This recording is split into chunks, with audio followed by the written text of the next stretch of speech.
नमस्कार। India world की most populous country है। यहाँ पे हम 140 करोड़ लोग इंडियन की एक कंबाइंड आइडेंटिटी में साथ रहते हैं।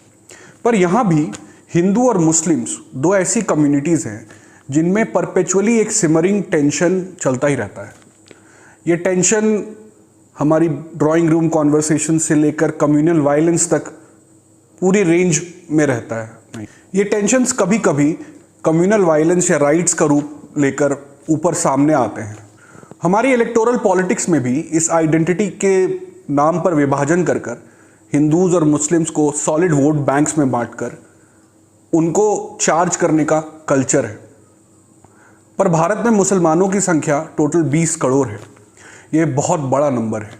तो अगर इंडिया को लॉन्ग टर्म में एक स्टेबल इकोनॉमिकली प्रॉस्परस नेशन बनना है तो उसको अपने इस आइडेंटिटी क्लीवेज के प्रॉब्लम को कहीं ना कहीं सॉल्व ज़रूर करना होगा। पर इस समस्या से निपटने के पहले हमारा ये जानना बहुत ज़रूरी है कि ये सांप्रदायिकता या कम्युनलिज्म हमारी सोसाइटी में, हमारी पॉलिटिक्स में आई कैसे, कब और कैसे इसका जन्म हुआ, और आज हम जो खड़े हैं यहाँ पर इसका हमारे हिस्ट्री से क्या रिलेशन है।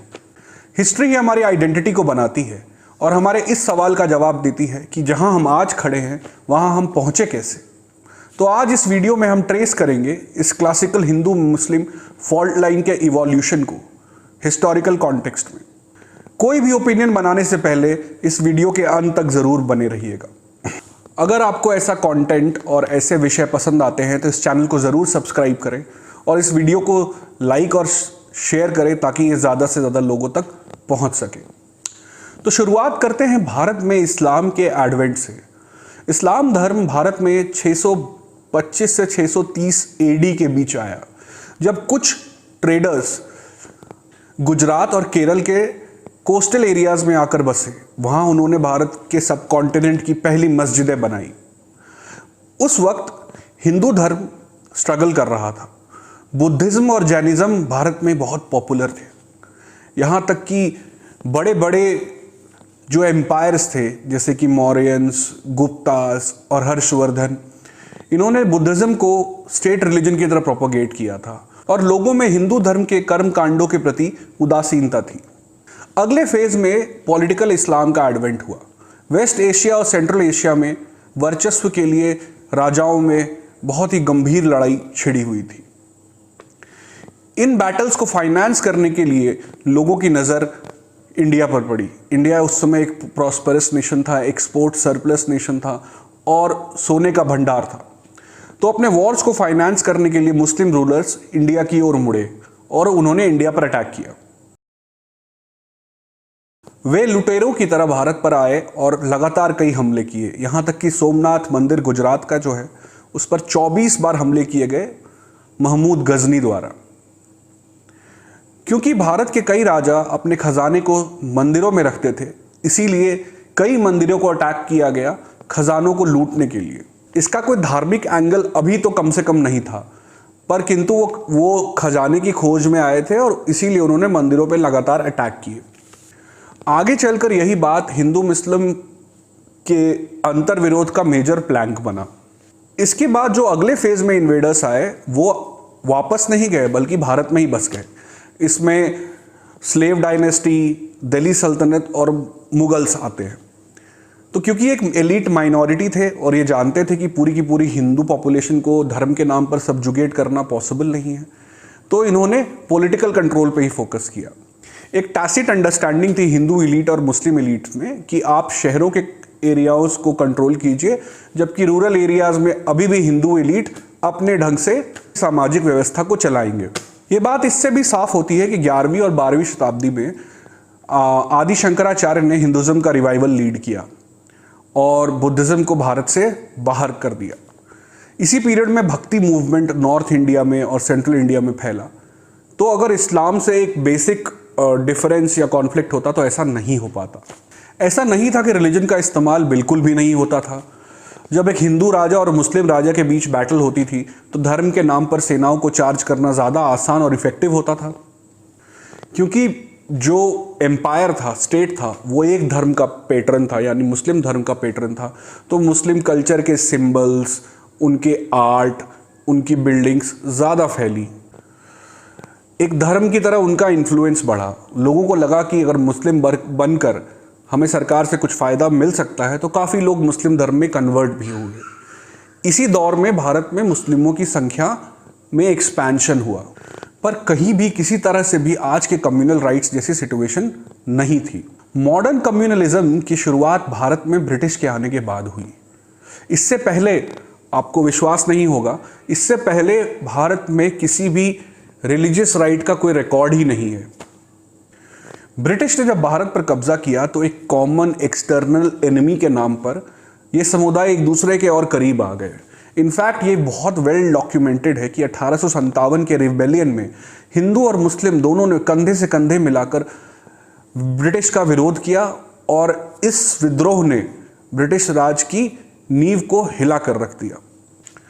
पर 1885 में जब कांग्रेस का निर्माण हुआ एंटी ब्रिटिश सेंटिमेंट को एक आवाज़ देने के लिए, तब से कहानी ने एक ऐसा मोड़ लिया कि कम्युनलिज्म अलग राह पर चल पड़ा। ब्रिटिश राज में सोशल रियलिटी बदल चुकी थी। अब सरकारी नौकरियां, एडमिनिस्ट्रेटिव जॉब्स, एजुकेशन, ये सब मॉडर्निज्म और स्टेटस का सिंबल थी। सैयद अहमद, जो कि एक मुस्लिम एजुकेटर थे, उन्हें ये बात रियलाइज़ हुई कि मुस्लिम्स कहीं ना कहीं जॉब्स में, एजुकेशन में, एडमिनिस्ट्रेटिव पावर में, इन सब चीज़ों में हिंदूज से पीछे रह गए हैं, क्योंकि हिंदूज ने एक जनरेशन पहले ही मॉडर्न एजुकेशन सिस्टम को अपना लिया था। अब उन्होंने ब्रिटिश से फेवर सीक करना शुरू कर दिया अपनी कम्युनिटी के लिए।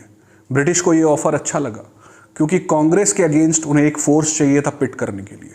उन्होंने मुस्लिम्स को ये समझाया कि अगर वो अपनी लॉयल्टी प्रोफेस करें ब्रिटिश के प्रति, तो वो उनको पोजीशंस और जॉब से रिवॉर्ड करेंगे।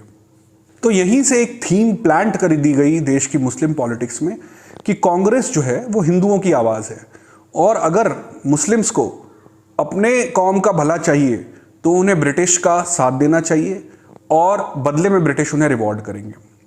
उन्हें यह भी समझा दिया गया कि अगर ब्रिटिश यहाँ से चले गए एक डेमोक्रेटिक सिस्टम को छोड़कर, जो कि वोट्स पे आधारित होगा, तो हिंदूज की संख्या बहुत ज़्यादा है, वो इसको डोमिनेट करेंगे और मुस्लिम्स को बुरी तरह क्रश कर देंगे। तो मुस्लिम्स के लिए सबसे अच्छी बात यह है कि वो ब्रिटिश के संरक्षण में भारत में रहे और उनके अधिकारों का ख्याल ब्रिटिश रखेंगे। मुस्लिम समाज की लीडरशिप इस काल में रिलीजियस लीडर्स, नवाब्स, लैंडलॉर्ड्स, इन जैसे लोगों के हाथों में थी और उनके इंटरेस्ट ब्रिटिश से मिलते थे, इसीलिए उन्होंने ब्रिटिश का साथ दिया। 1905 के स्वदेशी आंदोलन में मुस्लिम्स ने ब्रिटिश का विरोध नहीं किया। ठीक 2 साल बाद 1907 में जब रिफॉर्म्स आए तो ब्रिटिश ने मुस्लिम्स को रिवॉर्ड किया सेपरेट इलेक्टोरेट्स से। सेपरेट इलेक्टोरेट्स का मतलब था कि मुस्लिम वोटर्स को अलग कॉन्स्टिट्यूएंसी में रखा जाएगा और उस कॉन्स्टिट्यूएंसी से केवल मुस्लिम लीडर्स ही खड़े होंगे और उनको ये मुस्लिम वोटर्स ही वोट देंगे। हमारी कम्युनल पॉलिटिक्स में ये सबसे नुकसानदायक मोड़ था, क्योंकि कैंडिडेट्स को पता था उन्हें एक ही धर्म के लोग वोट देने वाले हैं, उन्हें बाकी धर्म के वोटों की ज़रूरत तो है नहीं। तो उन्होंने अपने धर्म को और पोलराइज करने के लिए एक्सट्रीम बातें और एजेंडा लोगों के सामने रखना शुरू कर दिया। वोटर्स की थिंकिंग भी कम्युनली ट्रेन होने लगी कि कैसे पॉलिटिकल मुद्दों को, अधिकारों को धर्म के लेंस के से देखा जाए। भाषणों में एक कंपटीशन सा होने लगा कि कौन मेरे धर्म के लिए दूसरे धर्म से छीनकर और अधिकार लेकर आएगा। इन सब के रेस्पॉन्स में हिंदू कम्युनलिज्म का भी राइज हुआ। पहले पंजाब हिंदू सभा और बाद में हिंदू महासभा एस्टैब्लिश की गई, पर इसको इतना ट्रैक्शन नहीं मिला। इसको इतना ट्रैक्शन इसलिए नहीं मिला क्योंकि हिंदूज की लीडरशिप एजुकेटेड इंडियंस के हाथ में रही, बैरिस्टर्स, डॉक्टर्स और बड़े इन्फ्लुएंशियल लोग। प्लस ब्रिटिश जो है बस मुस्लिम कम्युनलिज्म को रिवॉर्ड कर रहे थे, हिंदूज को है नहीं। तो इनके हाथ में अपने सपोर्टर्स को लाके देने के लिए कुछ था भी नहीं।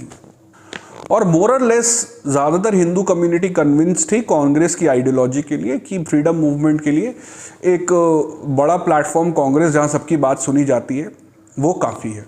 मोहम्मद अली जिन्ना, जो कि लंदन से पढ़े हुए एक बहुत ही फेमस बैरिस्टर हुए और बहुत ही मॉडर्न ख्यालात के थे और एक नेशनलिस्ट थे अपने शुरुआती दौर में, उनका धीरे धीरे समय के साथ कम्युनल हो जाना हमारे समाज में इस वायरस के फैलने का सूचक था। 1916 में जब लखनऊ पैक्ट हुआ, वहां पे कांग्रेस और मुस्लिम लीग एक ही मंच पर आए और ब्रिटिश के अगेंस्ट राइट्स की डिमांड की।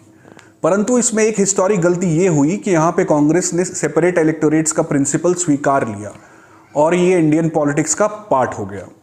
सिमिलरली 1920 में भी जब गांधी जी ने खिलाफत मूवमेंट के जरिए हिंदूज और मुस्लिम्स को एक साथ लाने का प्रयास किया और चाहा कि मुस्लिम यूथ को भी नेशनलिज्म के रंग में रंग दिया जाए, उस समय भी ये प्रयास लॉन्ग टर्म में अच्छा साबित नहीं हुआ, क्योंकि यहाँ भी मुस्लिम्स यूथ ने एक पॉलिटिकल क्वेश्चन को एक रिलीजियस एंगल से देखा। वो इसलिए आए थे क्योंकि टर्की में कैलिफेट को हटा दिया गया था। कांग्रेस इन दोनों फोर्सेस के बीच में पिस रही थी। दोनों साइड के एक्सट्रीम एलिमेंट्स कांग्रेस को भला बुरा कह रहे थे। हिंदूज उन पर यह इल्जाम लगा रहे थे कि तुम हिंदू इंटरेस्ट को सैक्रिफाइस कर रहे हो नेशनलिज्म के नाम पर और अपने ही देश में अपनी ही सभ्यता को झुकने पर मजबूर कर रहे हो। वहीं मुस्लिम लीग के नेता कह रहे थे कि कांग्रेस के अंदर जो मुस्लिम हैं वो हिंदुओं द्वारा प्रभावित किए गए हैं और उनकी कोई क्रेडिबिलिटी नहीं। इन सब के बीच 1924 में बहुत बड़े राइट्स देश में पहली बार हुए। कई एरियाज में इनको रिजर्वेशन भी दिया गया। जहां मुस्लिम्स माइनॉरिटी में थे उन प्रोविंसेस में उन्हें लेजिस्लेटिव काउंसिल्स वगैरह में रिजर्वेशन भी मिला। धीरे धीरे ब्रिटिश के सपोर्ट से ये कम्युनल फोर्सेस पावरफुल होते गए। ये इतने पावरफुल हो गए कि कांग्रेस को किसी भी प्रपोजल को ब्रिटिश के पास ले जाने से पहले इनसे नेगोशिएट करना पड़ा। कांग्रेस जब भी ब्रिटिश से आज़ादी की वार्ता करने जाती थी तो ब्रिटिश उन्हें यह कह देते थे कि हम कैसे मान लें कि तुम इंडियंस को रिप्रेजेंट करते हो। इंडियंस तो एक बहुत ही हेट्रोजीनियस कम्युनिटी है, तुम बस एक हिंदू वॉइस हो। इसीलिए राउंड टेबल कॉन्फ्रेंसेस जब हुई तो कांग्रेस के साथ कई प्रिंसली स्टेट्स के राजाओं को इनवाइट किया गया, अंबेडकर को इनवाइट किया गया, मुस्लिम लीग को इनवाइट किया गया, हिंदू महासभा को इनवाइट किया गया और भी कई स्टेक होल्डर्स को इनवाइट किया गया। और ऐसे मंच में ब्रिटिश ये कहते थे कि तुम मल्टीपल वॉइसेस में एक वॉइस कांग्रेस की है और that can be chosen to be ignored. तो किसी भी कंबाइंड प्रपोजल के लिए कांग्रेस का इन कम्युनल फोर्सेस से नेगोशिएट करना कंपलसरी हो गया। अब इस नेगोशिएशन में कई प्रकार के नुकसान थे। अगर नेगोशिएशन में इनकी डिमांड्स मान ली गई तो हिंदू कम्युनल एलिमेंट्स कहते थे कि तुमने तो सारे इंटरेस्ट उनके फेवर में दे दिए, तो कम्युनलिज्म उस तरफ से बढ़ता था। और अगर इनकी डिमांड्स नहीं मानी गई तो ये रूट कर टेबल से चले जाते थे और भी हेट और फियर की पॉलिटिक्स मासेस में लेके चले जाते थे। तो इन आइदर केस कांग्रेस के कंट्रोल में ज़्यादा कुछ था नहीं। बाय 1932 कम्युनल अवार्ड्स, जो ये लिबरल कम्युनलिज्म था, इनके सारे डिमांड्स मान लिए गए थे, जैसे कि सेपरेट इलेक्टोरेट्स और इनके प्रोटेक्शन, रिजर्वेशन, राइट्स, सब कुछ। तो डेफिनेटली अब इन लीडर्स के पास का नेचुरल प्रोग्रेशन था एक्सट्रीम कम्युनलिज्म। एक्सट्रीम कम्युनलिज्म में ये होता है कि हिंदूज और मुस्लिम्स दो कम्युनिटीज़ हैं, इनके इंटरेस्ट ना केवल अलग हैं, ना केवल डाइवर्जेंट है, बट एक दूसरे के कॉन्फ्लिक्ट में हैं और इसलिए दोनों साथ रह नहीं सकते।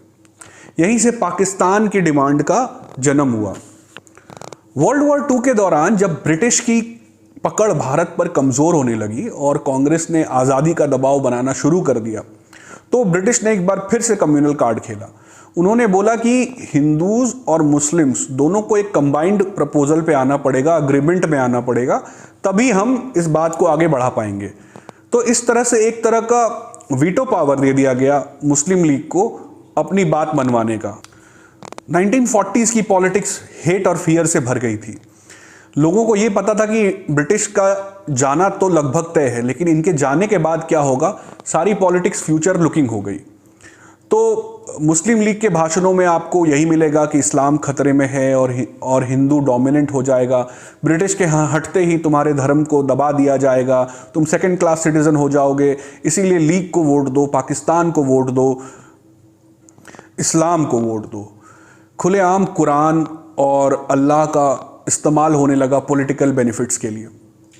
अब बात इतनी आगे बढ़ चुकी थी कि यहां से वापस आना संभव ही नहीं था। जब इस हेट्रेड और फियर की पॉलिटिक्स ने वायलेंस का रूप लिया और राइट्स हुए तो उसका नतीजा पार्टीशन हुआ। धर्म के नाम पर हिंसा हुई, लाखों लोग मारे गए दोनों समुदायों के। आज़ादी के सपने के साथ पार्टीशन का जख्म भी मिला, पर फिर भी हमारे फ्रीडम स्ट्रगल की लेगेसी के कारण या गांधी जी की कुर्बानी के कारण या नेहरू जी के एक्सट्रीम सपोर्ट टू सेकुलरिज्म के कारण या बाकी लीडरशिप का भी एक अग्रीमेंट था सेकुलरिज्म के लिए, हमारे देश ने सेकुलरिज्म को एज अ कॉन्स्टिट्यूशन वैल्यू अपना लिया। सेकुलरिज्म का अर्थ है कि स्टेट और पॉलिटिक्स का कंप्लीट सेपरेशन, मतलब कि धर्म का पॉलिटिक्स में कोई रोल ना हो। धर्म जो है इंसान की प्राइवेट निजी जिंदगी का हिस्सा है और सरकार अपने किसी भी सिटीजन के साथ धर्म के नाम पर कोई भेदभाव नहीं करेगी। आज़ादी के बाद के 1-2 दशकों तक कम्युनलिज्म बहुत डाउन रहा, क्योंकि आइडियलिज्म था, देश को आगे बढ़ाने की वैल्यूज़ थी और बहुत सारी जॉब्स भी थी। पर आज भी हमें कम्युनल वायलेंस और कम्युनल पॉलिटिक्स देखने को मिलता है। ये वायलेंस एक्चुअली एक एक्सटर्नल सिम्टम है। असल बीमारी तो कम्युनल पॉलिटिक्स और आइडियोलॉजी है। ये हिस्टोरिकल आइडेंटिटी का बैगेज आज भी हमारे ऊपर से गया नहीं है। आज भी ये कहानियाँ हम अगले जनरेशन को पास करते हैं। हिंदूज़ को 1000 साल की गुलामी और सबजुगेशन इस बात पर चार्ज किया जाता है। पाकिस्तान जो कि धर्म के आधार पर बना था, उसी लेंस से भारत को देखता है और उसको लगता है कि इंडियन मुस्लिम्स एक्सप्लॉइटेड हैं इंडिया में, और वो उनकी मुस्लिम आइडेंटिटी को एक्सप्लॉइट कर सकता है उनको भारत विरोधी बनाने में। ऑल्सो बांग्लादेश को जब भारत ने पाकिस्तान से अलग कराया और पाकिस्तान के 2 टुकड़े हो गए, तो वो इस बात की ह्यूमिलिएशन का बदला भी भारत से लेना चाहता है। इसीलिए उन्होंने पूरा जोर लगाया कश्मीर और पंजाब दोनों में कम्युनल वायलेंस को फंड और फ्यूल दोनों करने का। रही सही कसर हमारी पॉलिटिकल पार्टीज पूरी कर देती हैं। जहां मुस्लिम्स को आज भी कहा जाता है कि तुम्हारे धर्म खतरे में है, तुम्हारी धर्म की रक्षा करनी है, अगर तो हमें वोट दो, नहीं तो सामने वाला तुम्हारे धर्म को कुचल कर रख देगा। 100 साल बाद भी आज भी वही नैरेटिव है और इस प्रकार से इसे एक सॉलिड वोट बैंक में तब्दील कर दिया गया है। वहीं हिंदूज को 1000 साल की गुलामी और सबजुगेशन के बारे में बताकर चार्ज किया जाता है, उन्हें उकसाया जाता है अपनी आइडेंटिटी को असर्ट करने के लिए।